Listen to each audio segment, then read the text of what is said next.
দীর্ঘ প্রায় 2 দশক ধরে আইনি লড়াই চালিয়ে শেষমেশ ন্যায় বিচার পেলেন ধলাবিল পঞ্চায়েতের বাসিন্দা শৈলেশ পাল। খোয়াই দায়রা আদালতে এবং পরবর্তীতে উচ্চ আদালতের রায়ে জয়লাভ করে অবশেষে নিজের 19 ঘণ্টা জমি ফিরে পেয়েছেন তিনি।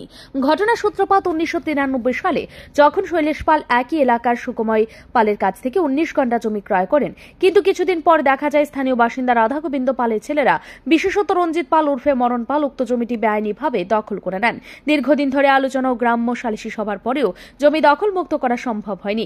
বাধ্য হয়ে 2010 সালে খোয়াই দায়রা আদালতে দ্বারস্থ হন শৈলেশ পাল। মামলা একাধিকবার শুনানির পরে শেষ পর্যন্ত রায় যায় শৈলেশ পালের পক্ষে। তবে এখানেই শেষ নয়। 2019 সালে রাধা গোবিন্দের ছেলেরা উচ্চ আদালতে আপিল করেন, কিন্তু যথাযথ কাগজপত্র প্রমাণ হিসেবে পেশ করতে না পারায় চলতি বছরের 11 এপ্রিল উচ্চ আদালত পুনরায় শৈলেশ পালের পক্ষে রায় ঘোষণা করে। প্রায় 20 বছর পরে নিজের জমি ফিরে পেয়ে আমি সত্যি খুশি। এই সময়টা খুব কঠিন ছিল, কিন্তু আমি হার মানিনি।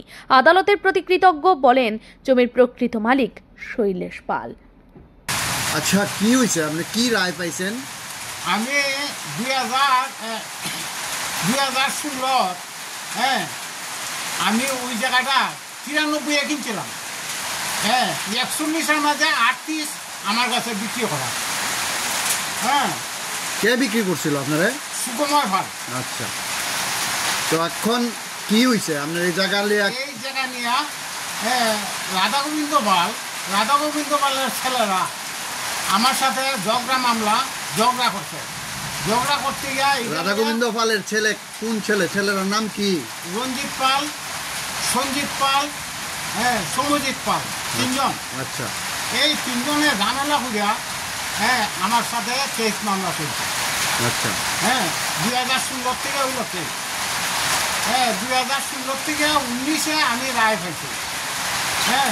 আমার জায়গা বুঝা কোর্ট আমার দখল দিয়েছে। এখন কি হয়েছে? তখন আরেকবার এরা কেস করছে। এই কেসটা আমি 11 তারিখ, এই মাসের 11 তারিখ এই কেসটা আমি রায় হয়েছে। এতে কি খুশি আপনি? আমি খুশি। আমার অ্যাডভোকেট ওগুলো দেওয়া আছে এক্সাম না। আচ্ছা, তাই নিয়ে কেসটা লড়ছে নাকি? তাই নিয়ে করছে। আর একজন হলো প্রদীপ চক্রবর্তী। কোন জায়গায়? আগরতলা বাড়ি। জায়গা কত? তো জায়গা হলো সর্বমোট 38। এই রায়ে শুধু শৈলেশ বাবুর পরিবারই নয়, গোটা ধলাবিল অঞ্চলে আনন্দের সঞ্চার হয়েছে। প্রতিবেশীরাও এই আইনি জয়ের উদাহরণ তুলে ধরে ন্যায় বিচারের প্রতি আস্থা প্রকাশ করেছেন।